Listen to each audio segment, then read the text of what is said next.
Chapter 98. A Parable. All my teachings are simple, understandable to many, and produce joy for the soul. And this attitude shows that the mortal is already starting to feel the vibrations of his own soul by his own human mind as well. And if he begins to follow my teachings evermore, to open evermore to the Father who indwells that mind through his own spirit, thought adjuster, this mortal for certain will discover the Father within himself if he has not yet discovered him. And he will start to follow my teachings and submit himself evermore to the leading of the Father's love from within, so that he would not feel fear anymore, but rather boldly and resolutely would begin to live in the Father's love and truth. And the ambience that is attempting to make him live in exactly the very same low vibrations in which it lives itself will not scare him anymore. Only then will he be capable of transcending the low vibrations of the environment, however threatening it might have seemed to him earlier, and to surpass the trepidation and even the fear it has caused to his mind. It is only this sort of man who will be ready to carry a torch of the Father's love and light around through a night dark and threatening forest. And this torch will be nothing but that man's good deeds performed for the benefit of all, rather than selfishly, just for himself. And this torch will light up the very path and even the one who will carry it to others.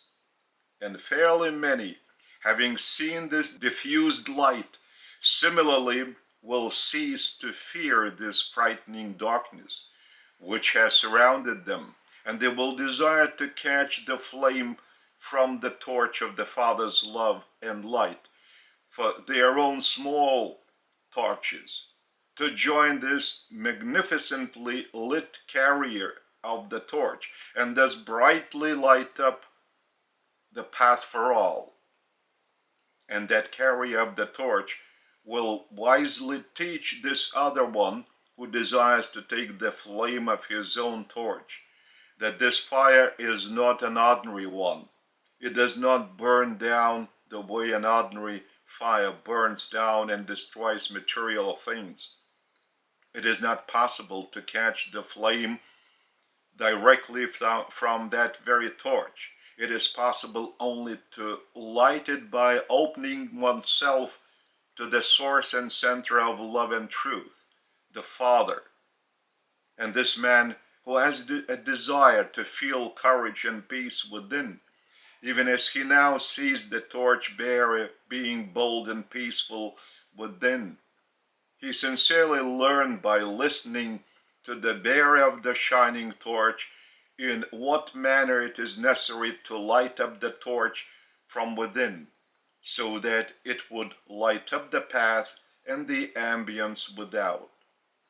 And having made sincere and steadfast efforts, he will also experience that his torch begins to blaze as well. And it does not burn the body, but rather pleasantly warms, calms, and lights the outer environment, which is no more so intimidating and threatening. And in a similar way, it lights up the carrier from within, so that the inner fear and anxiety vanish, for they are replaced by a pleasant and ever-strengthening love that seems to be so unlike the love previously perceived. Now it is being radiated to all without any choice, without any calculation, without any disposition. And the most pleasant discovery is the fact that there sprouts out a desire from within to turn evermore to the source of this very fire that is being felt as a loving Father of yours and of all.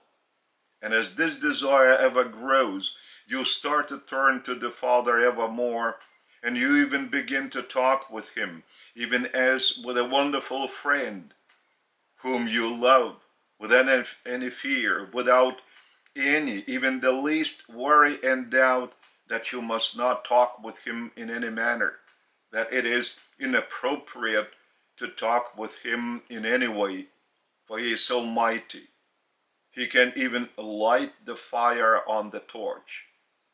You start feeling from within that he loves you, and that he really desires that you would commune with him without any mask, without any formality, without any artificial respect. Commune with him just as sincerely as possible. And you noticed that the fire on the torch turns ever greater. It begins to blaze up ever stronger, but it does not scorch anyone, just lights up an ever greater area around, that many more brethren would notice this fire of love and truth. And then it is repeated again, the same that was experienced by this man when he noticed the first torch bearer of the Father's love and truth, and expressed his desire to have his own personal blazing torch, so that he could also light the path. And now many more people noticed these two torches, which were shining ever brighter, because both torch bearers had a closer communion with the Father, and they looked upon themselves not only as upon the torch bearers, but also as their brethren, mutually united by the very same source of love and truth, the Father.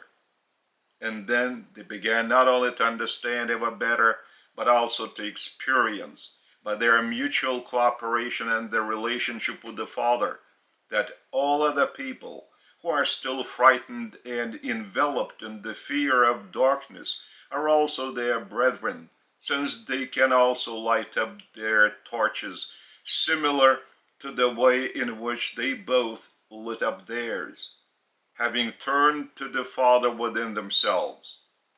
And they started explaining to those living in the darkness and fearing that very same darkness now to light up their torches of love and truth, to enable them to diffuse darkness and fear, to enable them to experience love within themselves and live in truth while doing good deeds to each other. And now among the frightened ones, there appeared those who dared to try to ignite their torches. However, the majority, the absolute majority of them, feared it and tried to dissuade others from doing it by saying that they might burn themselves, that none of their ancestors had walked with those torches anywhere, and had not lit any path for anyone, and they all lived in much greater concord. Therefore now they should also live the way their parents and their parents of their parents lived. But such speculation looked especially ridiculous to the young, for they were thirsty for light. They desired to see not only the environment, but also the direction they had to walk on the path of their life. They were not content with the darkness. Their inner selves were feeling oppressed and dissatisfied with something.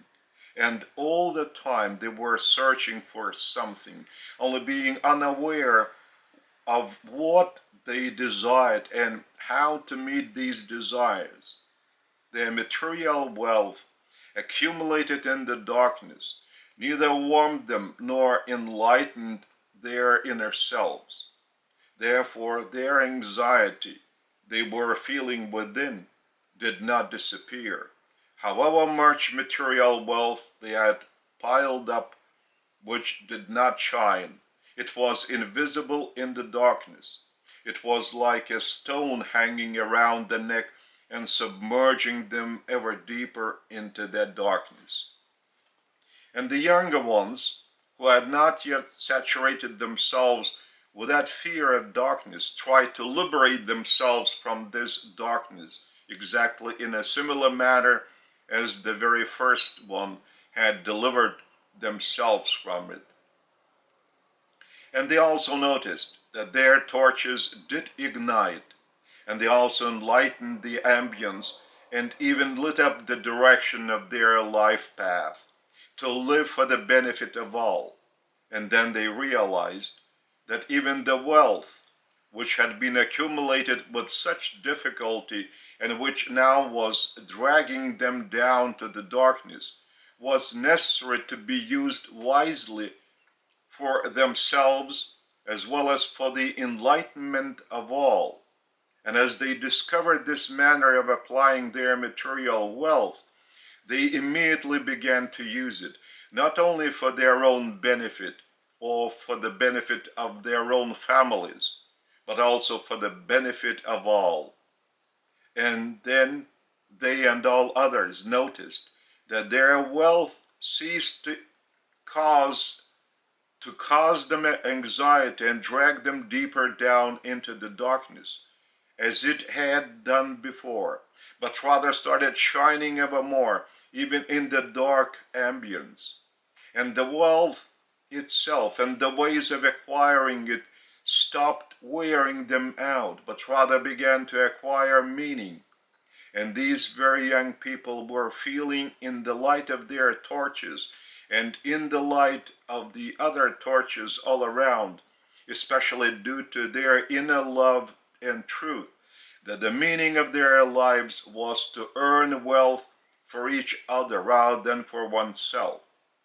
The one who has greater capability in one sphere uses it so that the outcome of this sincere and meaningful effort would be directed to the enlightenment of the whole, to the development of all, so that darkness would begin to diffuse, because this light will be seen by an ever greater number of other young and active people as a joyful life and an ever-improving well-being of their young colleagues and friends who carry this light. And they will also ask for this teaching as to how they might also light their torches to calm themselves down while seeing both the path of their life and the meaning of their activity. What I told you now is not a parable. That is reality. Only you have not yet discovered this reality. Therefore, you do not see it, for you do not even look for it. However, this reality is not far away. This is the only reality that has any chance to exist. Simply, there cannot be any other reality. Any other reality would only deny the law of the Father's love and the Father himself as the Father of all, who spreads love, radiates it to all, and universally without any calculation or privilege. It is the only reality of such a loving Father that can be the only reality in which we all, and each of us personally, carry the torch of the Father's love and truth and light up the whole of creation. Any part of creation which violates the law of the Father's love also experiences the operation of the only principle of creation, the principle of cause, action, consequence. Therefore, you must comprehend well that nobody else but you, each of you personally, can contribute to reducing or increasing your suffering, as well as the suffering of all, depending upon your choice, whether or not you want to carry the torch of the Father's love and truth. It is only your decision of free will which can light up the path of the life for you as well as for anybody else. And the greater the number of those carrying the Father's torch, the more loving and living in truth the society shall be. You, each of you, cannot desire and decide for another one what and how that one needs to seek. You can make only your own personal decision and in relation to yourself.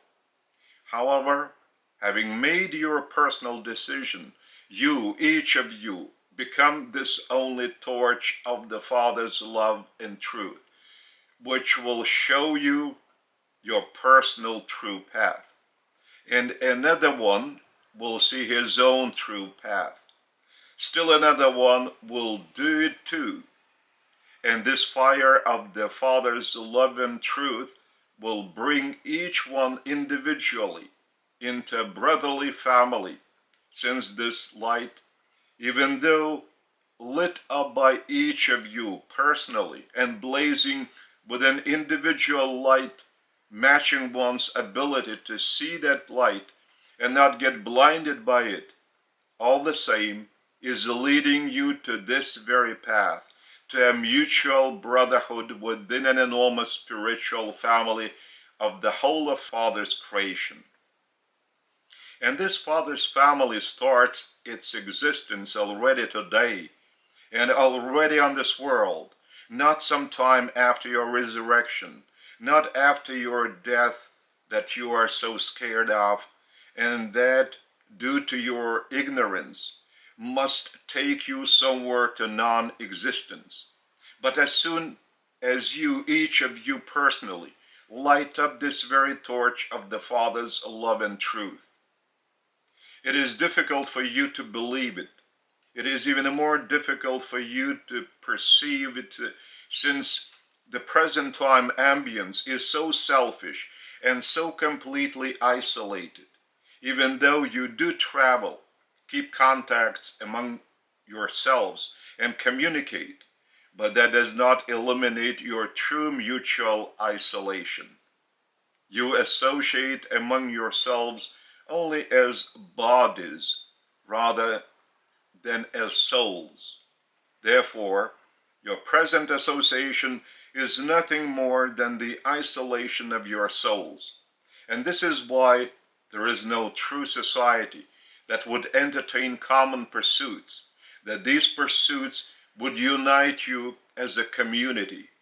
Now there is a sum total of separate individuals pursuing their own personal or at best group interests, seeking their implementation. However, this sum total of individuals is far from being a true society. And you already understand well that the Father's creation far transcends the society concept, for it is the Father's family. Therefore, any stage of humanity's development will march on all the time until eventually it reaches such a phase in which each of you will hold the torch of the Father's love and truth, light up your path, and enlighten the ambience. And due to the inner relationship with the Father, you will receive the teachings of how to walk on this meaningful path boldly and resolutely, so that others would also feel this unquenchable desire to embark upon it. And this inner link of the family of humanity, of the family of the whole of creation through the Father, will allow you, each of you, to understand and even to experience the meaning of this reality, and even to submit yourselves to the source and center of all reality of love and truth, the Father, evermore. And then there will not remain for you even a concept. What is crime or wars? What is a lie or violence? What is fear or anxiety? And what is any negative emotion which today mercilessly is eating you up from within and destroying your health? And not only your personal health, but also that of all your family, of the society, of the mankind.